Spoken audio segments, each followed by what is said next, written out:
Lundi 21 novembre 2016, ici Éric Latour et bienvenue à Saint-Jean-sur-Richelieu.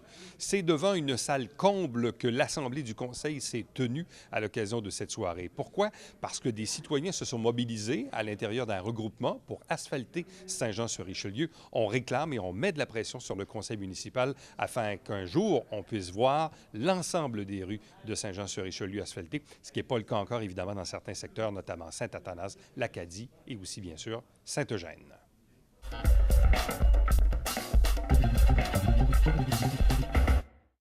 Bonsoir, Mme Marcoux. Bonsoir, Mesdames, Messieurs les conseillers. Moi, pour ceux qui ne le savent pas, mon nom, c'est Patrice Fortin. Puis, c'est moi qui est à la tête d'un regroupement des citoyens de Saint-Jean-sur-Richelieu qui n'ont pas encore d'asphalte. J'aimerais aussi vous présenter, il y a plusieurs d'entre nous, là, je pense, qui sont comme moi, là, qui n'ont pas d'asphalte, puis qui aimeraient ça un jour sortir de la boue et de la poussière. C'est pour ça, ce soir, qu'ils ont bravé le temps froid, puis les routes glacées, qui sont venus vous voir aujourd'hui.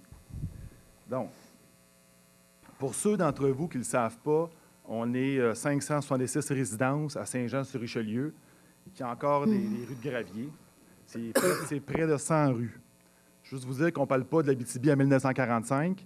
On parle des citoyens de la ville de Saint-Jean-sur-Richelieu qui payent des milliers de taxes par année, qui vivent encore dans la boue, dans la poussière, dans la gravelle. J'ai apporté des photos. Pour ceux qui ne savent pas, ça a l'air de quoi des rues de Garnotte au printemps. Je vais les donner rapidement. Tiens.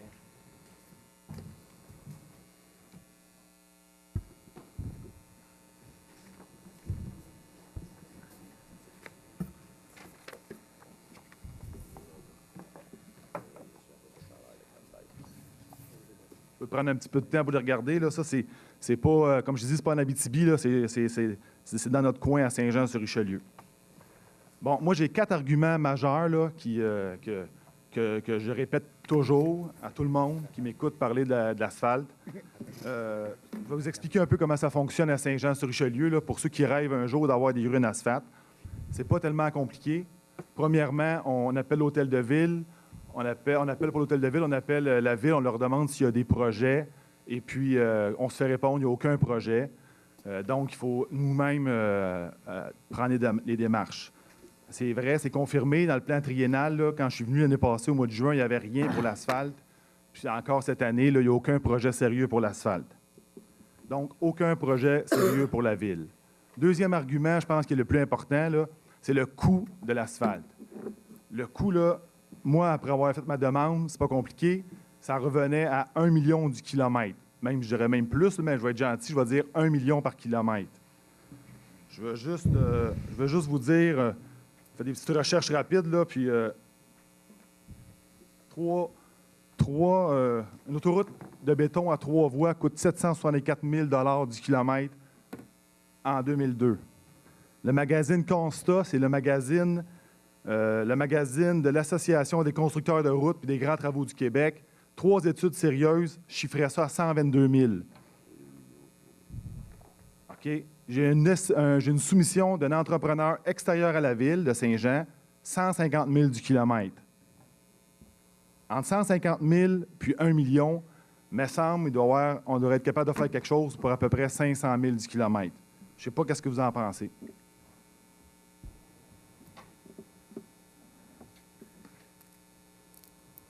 Et comme je disais, il est le temps que la ville arrête de nous négliger et qu'elle pense à faire un projet sérieux d'asphaltage. Troisième argument, les taxes. Je veux juste vous dire, là, moi, j'ai bâti ma maison il y a 14 ans, en même temps qu'un de mes amis qui a bâti sur la rue Luc, qui est la rue voisine de la nôtre. Sa rue est asphaltée. Je peux vous dire qu'on paye les mêmes taux de taxation. Puis au printemps, comme plusieurs d'entre vous, je pense, quand on a reçu notre compte de taxes, on a fait le saut, OK? J'ai appelé l'évaluateur qui avait évalué ma maison, puis j'ai dit, écoute, viens faire un tour chez nous, là, on est dans la boîte, puis pour être gentil, dans la boîte, là. Puis là, l'évaluateur me dit que ça ne comptait pas. Il ne se sert pas de la rue, il se sert du quartier pour faire l'évaluation municipale. Donc, je peux vous dire que je paye les mêmes taux de taxation que mon chum qui reste sur la rue Luc, qui est une rue pavée à côté de chez nous. Okay. Le dernier argument, là, c'est la politique de la ville de refaire les rues déjà asphaltées, tandis que nous autres, on est toujours... Puis il y en a, là, que je parle avec les gens, ça fait 20 ans qu'ils sont dans la poussière et dans le gravier. 40. Moi, là, l'année passée, à toutes les fois que je passais sur le viaduc à Iberville, là, avec mon auto tout sale, là, j'étais tanné de voir que la rue Massot à Saint-Christophe était réasphaltée. Une de mes amies qui restait là a dit « Je comprends pas, c'était pas si pire que ça. » Fait que ça, c'est fâchant quand on demeure dans les rues de gravier de voir que les autres, ils se font réasphalter leur rue. Vous allez me dire qu'ils ont payé leur rue le 50, 75, 100 ans, mais on aimerait ça, nous autres aussi, faire partie de ce club-là. En conclusion, on ne demande pas grand-chose, mesdames, messieurs les conseillers et madame Marcoux. On veut juste avoir de l'asphalte dans nos rues. On ne veut pas les fils enterrés ni des trottoirs. On veut de l'asphalte. OK? Ce qu'on veut, c'est que la Ville fasse son travail, qu'elle mette sur pied un projet sérieux d'asphaltage avec des soumissions sérieuses, des soumissions publiques. L'année passée, quand j'ai demandé de voir le détail de mon coût pour ma rue, le fonctionnaire me dit que c'était confidentiel. OK? Et avec des entrepreneurs extérieurs à la Ville, objectif, atteindre un coût en dessous de 500 000 $. On s'entend que la collusion à Saint-Jean, c'est quelque chose du passé.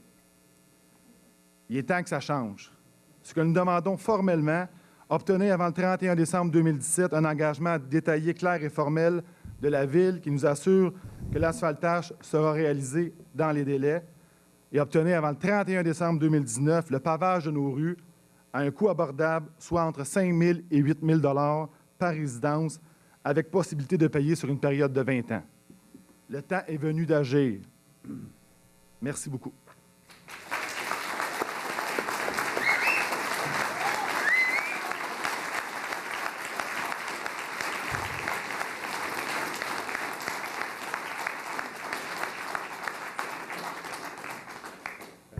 Je vais répondre à M. Fortin. Je vais apporter quelques précisions. Les rues qui ne sont pas asphaltées à Saint-Jean actuellement, en passant, là, pour débuter, je vais vous remercier de vous être déplacés en grand nombre puis de venir vous exprimer. C'est correct. Je pense que le Conseil a entendu ce que vous avez demandé, puis on va le regarder, le dossier. Mais je veux apporter quelques précisions. Les rues qui ne sont pas asphaltées actuellement, nous, à la Ville, dans notre politique, on les classe en 3 catégories. On a des rues non pavées locales, qu'on appelle, comme la rue Mignonne, qui, pour nous, ne représente pas de problématique. C'est une rue qui est construite de chaque côté. On a des rues en zone agricole. Ça, je peux vous en parler parce que dans mon secteur, j'en ai en masse.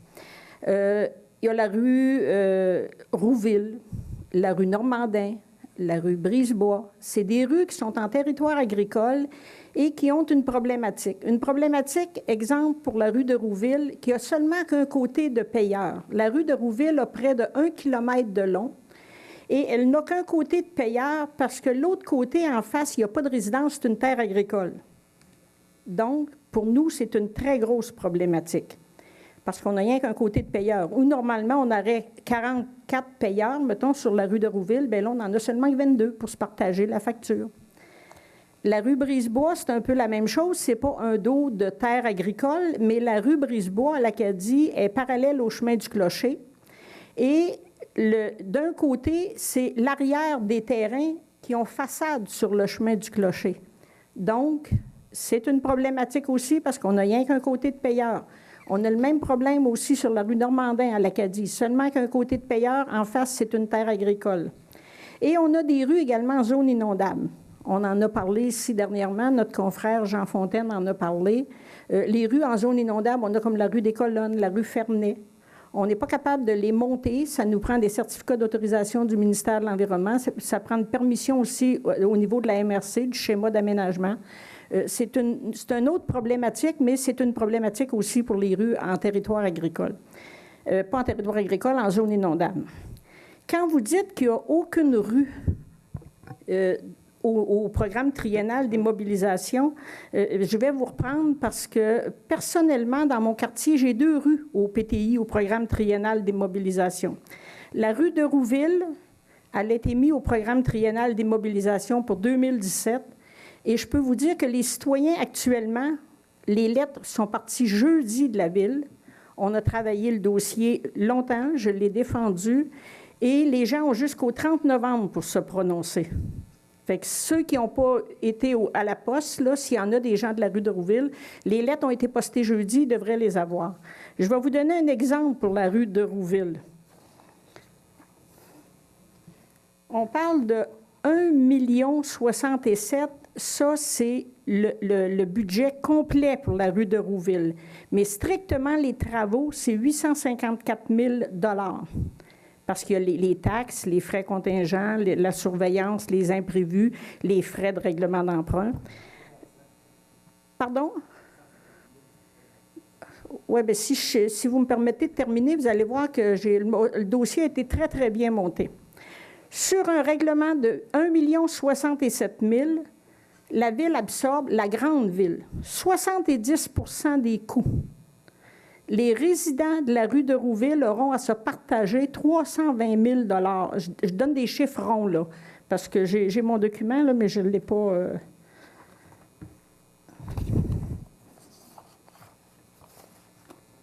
C'est ça. Les citoyens y auront à se partager 320 504 $.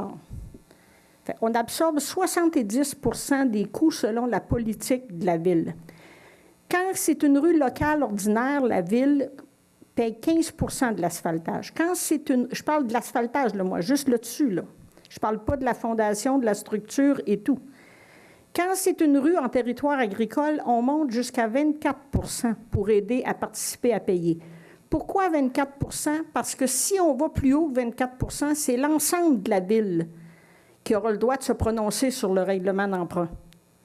Fait que ça, c'est un autre problématique aussi. Il y a des gens qui vont sortir voter contre parce qu'ils vont dire, bien moi, mon asphalte, je l'ai payé, je ne vois pas pourquoi je paierais 50 % de celle des autres.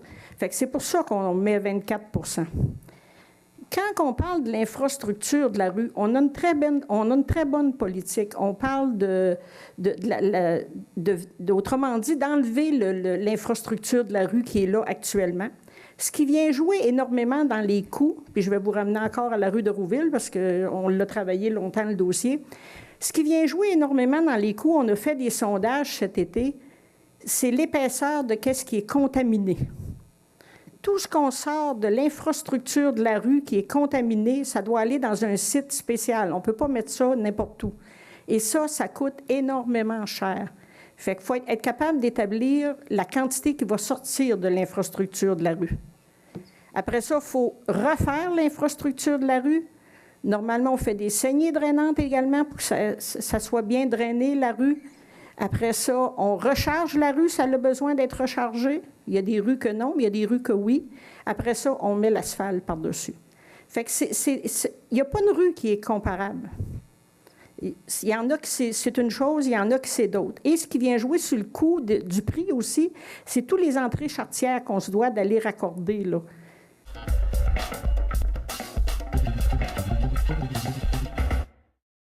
Bonsoir, Mme Marcoux. Bonsoir, M. Laplante. Membre du Conseil, Alain Laplante, 66 rue de Musset à Saint-Jean-sur-Richelieu. Mme Marcoux, dans un premier temps, j'aimerais féliciter M. Fortin pour son initiative puis la mobilisation ce soir. Oui. Je sais que ce n'est pas facile de mobiliser les gens, mais on voit que c'est un dossier qui est très sensible. Mme Marcoux, je suis d'avis que c'est une excellente idée que la municipalité de Saint-Jean mette en place un programme plus généreux pour l'asphaltage de nos dernières rues.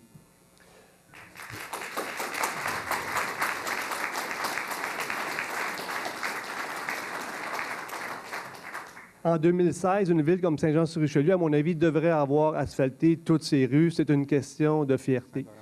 Et de toute façon, il n'en reste pas tant que ça des rues en gravelle.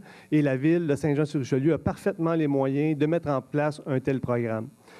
La ville pourrait, à chaque année, la ville de Saint-Jean génère des surplus à même son budget. Donc, l'année va se terminer au 31 décembre. Et puis, donc, dans les mois qui vont suivre, on va faire le bilan financier de la dernière année et la ville va avoir généré un surplus comme on génère à chaque année. La ville pourrait facilement, au cours des 2 ou 3 prochaines années, réserver ces surplus et les mettre à même ce programme-là pour venir aider les citoyens puis asphalter au plus vite toutes nos rues.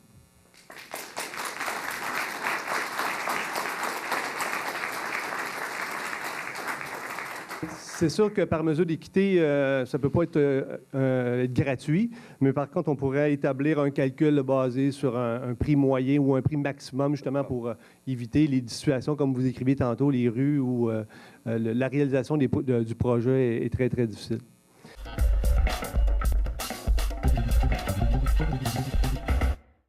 Je vais revenir un peu sur l'asphalte. C'est vraiment le point principal parce que j'avais quand même, au début, j'ai lancé l'idée un peu d'asphalter le tout. Puis je pense que je suis encore dans cette voie-là, qu'on doit s'attarder non pas aux détails, mais aux solutions. Effectivement, si on passe rue par rue, on va avoir un paquet de problèmes. Mais si on y va avec des solutions globales, on va régler le problème des 100 rues qui restent de ne pas asphalter. Parce que vous comprendrez, tantôt, on a eu un monsieur qui est venu et il nous a parlé du 51-49 %. Bien ça, on voit ça couramment. J'ai des rues qui ont 3 citoyens sur la rue. 2 qui sont dans les bouts qui sont asphaltés, 1 au centre qui n'a pas d'asphalte. Savez-vous c'est quoi le résultat du sondage? 2 en veulent pas, 1 en veut 1. Puis ça, là, c'est difficile, même dans 60 ans, là, de faire changer le vote. À moins que ça soit ton chum qui soit au bout et que tu sois bien, bien fin tout l'été avec. Là. Sinon, il ne veut pas payer. Fait que c'est un peu pour ça. Puis là, on arrive, puis tu sais, je vais juste nommer, on peut toutes les nommer, les rues. Tu sais, ils ont tous des problèmes. Là, on parle des ceux qui sont dans la zone inondable. Ça et tout, c'est un autre beau problème. Ça s'appelle le gouvernement qui veut qu'on fasse ci, qu'on relance. Là. Mais il va falloir les prendre dans une globalité pour pouvoir régler le problème. Qu'on mette 3 catégories, qu'on fasse un règlement global, parce qu'il ne faut pas oublier que ça coûte des sous, hein, faire rue par rue, le temps de fonctionnaire, monter le projet pour faire le sondage, pour après ça qu'on arrive à 49-51 avec les coûts, ou 40-60. Ça prend beaucoup de temps de main-d'œuvre à la ville pour faire ces sondages-là, puis souvent, c'est conclu par des échecs. Je ne dirais pas tout le temps, je ne dirais pas généralement, souvent, c'est conclu par des échecs quand on arrive à la fin. Fait qu'il y a eu tout le beau travail du conseiller pour monter le dossier, des citoyens qui se sont démenés pour faire la pétition, pour remplir. Puis souvent, malheureusement, la première pétition est 90 % pour, 10 % contre. Puis quand nous, on envoie la pétition, bien là, les chiffres inversent de beaucoup. Là. Ça tombe presque 30 % pour, puis plus beaucoup qui sont pour. Fait qu'on doit regarder un ensemble, une globalité pour pouvoir régler ce problème-là. Parce que malheureusement, si on ne regarde pas la globalité, dans 100 ans, puis je vous dis, là, c'est ma prédiction, là, ils vont avoir encore des rues de gravelle. Parce que les sondages, on va en faire des petits bouts à miettes, on va dépenser de l'énergie sur un petit bout.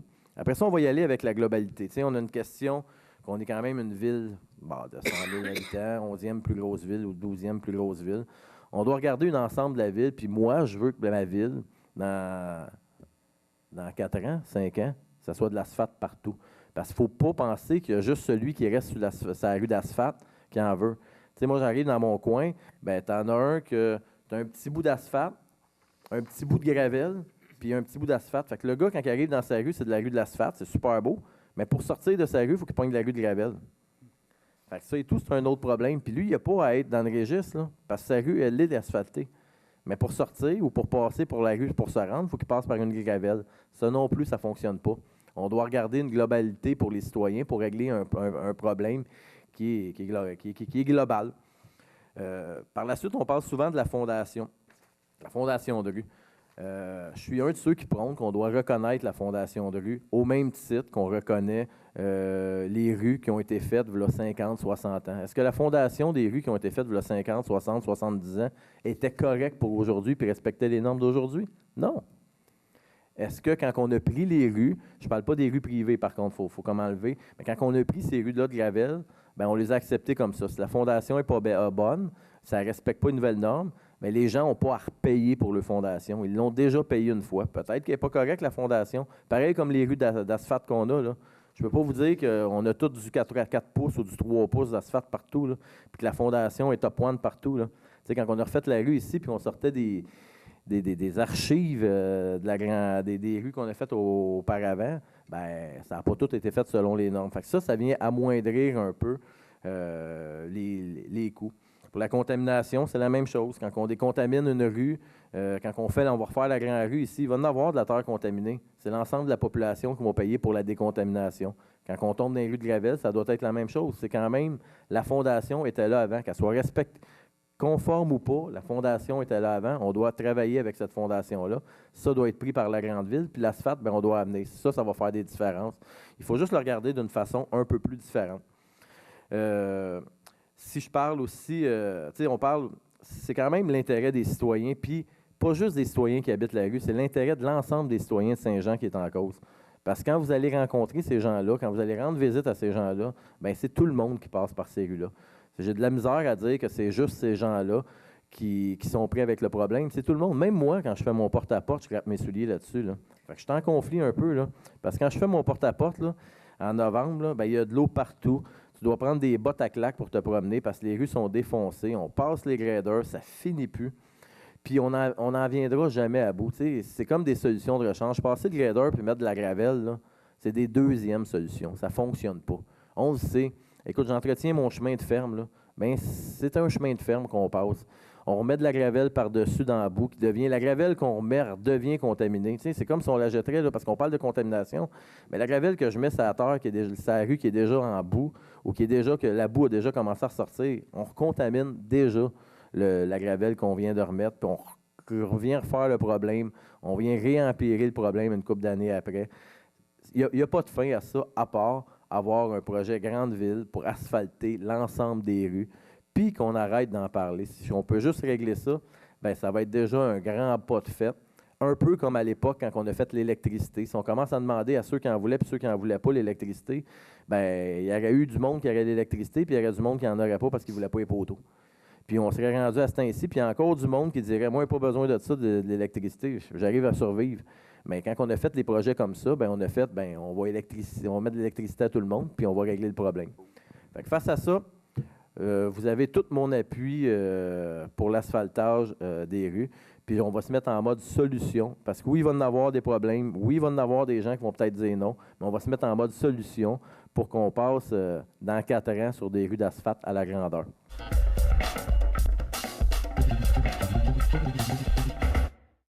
Juste un petit clin d'œil, évidemment, pour l'événement qui a eu lieu, bien, le 350e. Je pense qu'il ne faut pas laisser ça sous silence. Mais évidemment, la félicitation à tous les organisateurs de l'événement du 350e. Je sais que M. Berthelot, vous avez beaucoup mis la main à la porte dans ce dossier-là. Je pense qu'on peut vraiment traiter ça comme de réussite. Mais évidemment, une réussite, ça va évidemment sans les gens, la population, les commerçants de la région qui se sont impliqués, surtout évidemment dans le centre-ville. Fait que je pense que des commentaires que j'ai eus de mes citoyens de mon secteur, je dirais simplement que c'est un wow comme événement annuel du 350e. Fait que simplement, une grande félicitations à tous et chacun qui ont travaillé et se sont impliqués dans ce dossier-là.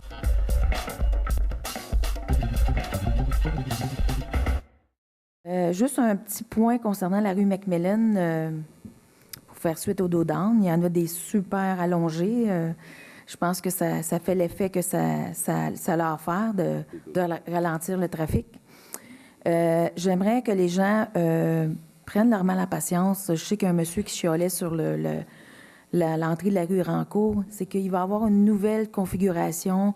Le débarcataire va être vraiment sur Macmillan.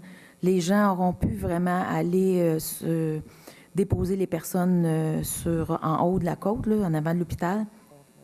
Ça va tout être figuré. Fait que si les gens peuvent être patients, là, je pense que ça va... les gens vont voir que ça va être mieux pour le trafic et pour l'accès à l'hôpital aussi.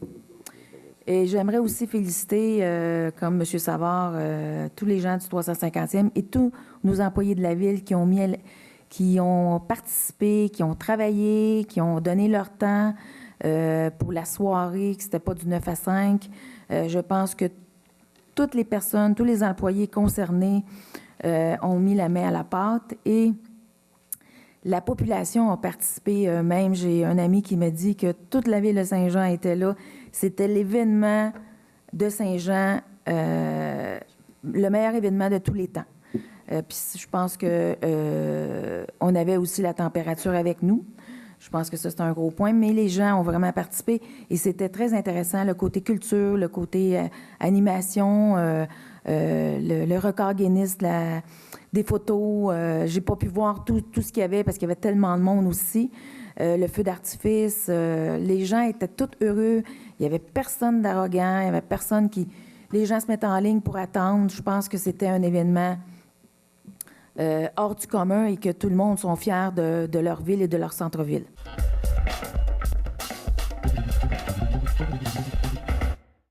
Écoutez, je vais commencer par juste une petite explication ou définition. Sûrement que j'apprendrai rien ce soir à personne, mais je vais vous parler de leadership. Le leadership, ça vient de l'Université de Sherbrooke, là.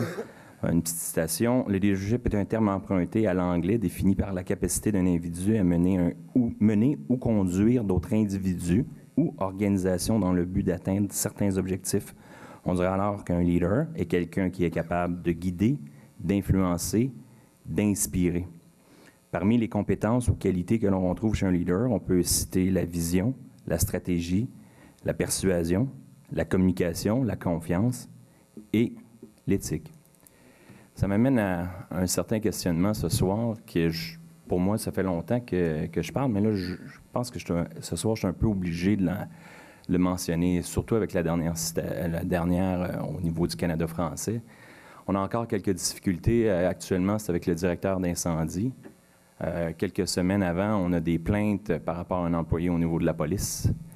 Je pense que vous avez tous lu les journaux, pas longtemps avant. On a le démantèlement d'un parti politique, démission de 3 conseillers.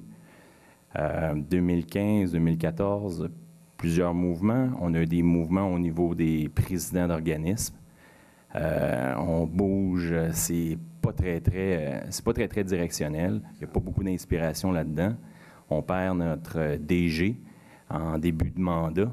Après, on perd notre directeur au niveau des finances, qui aujourd'hui est directeur finances de la ville de Laval. Écoutez, la question se pose. Moi, je suis inquiet. Est-ce qu'on a le bon leadership en place? Écoutez, personnellement, se poser la question, c'est quasiment d'y répondre.